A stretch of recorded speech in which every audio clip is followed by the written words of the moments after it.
All right, so this is we're going to go over a little something that we did in my Zoom Tai Chi class today. We're going to just kind of go over this concept, and I'm going to make it as simple as I possibly can.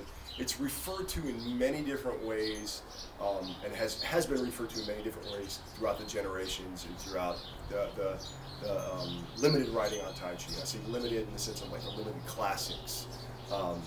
And Tai Chi, and then obviously more and more people have put new stuff out and have kind of expanded upon these ideas. But I'm going to just try to make this as simple as possible. It's literally this winding and unwinding, or opening and closing that is occurring in the body, and that allows for the efficiency. Master Chen, Grandmaster William Chen, says, I don't do the form, the energy does. And my rough interpretation on this, and I'm not trying to pretend I really understand this, but I'm going to give you my, I think it's layered much deeper, but I'm going to give you my really elementary interpretation for somebody who's just learning the form. And a lot of it's just this kind of fascial winding that seems to be happening, or this, this winding of the connective tissue, or opening and closing of the joints. So, for instance, right, even in the very beginning, right, the answers kind of lie even in the very beginning of the form.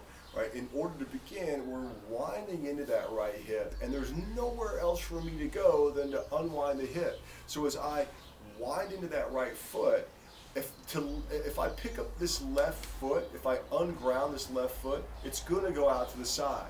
And that's just kind of, I'm winding the rubber bands here. I'm winding in the rubber bands, and if I let go, it's going to go out to the side.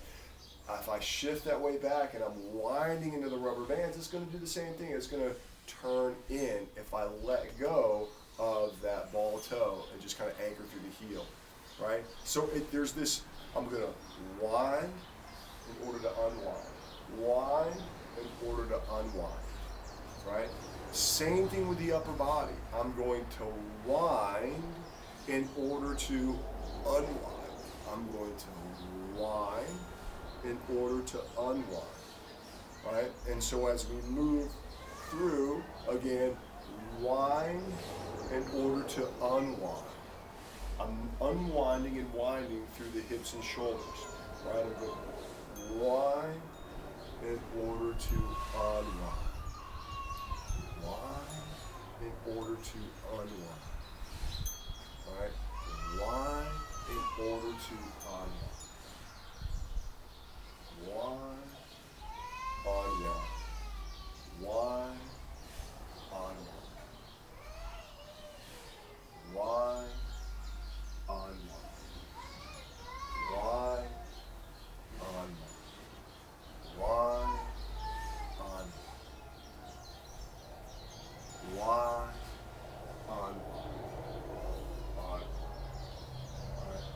Wind, unwind. Wind, unwind. Why? So play with that concept, play with that idea, find it in your everyday movement, right? It may be reaching for something, right? Maybe you want to reach across the table, right? You're winding, unwind to reach across the table. The classic example is, right, opening up like a jar, right? In order to open that jar, right, I'm going to wind, right? Wind to unwind.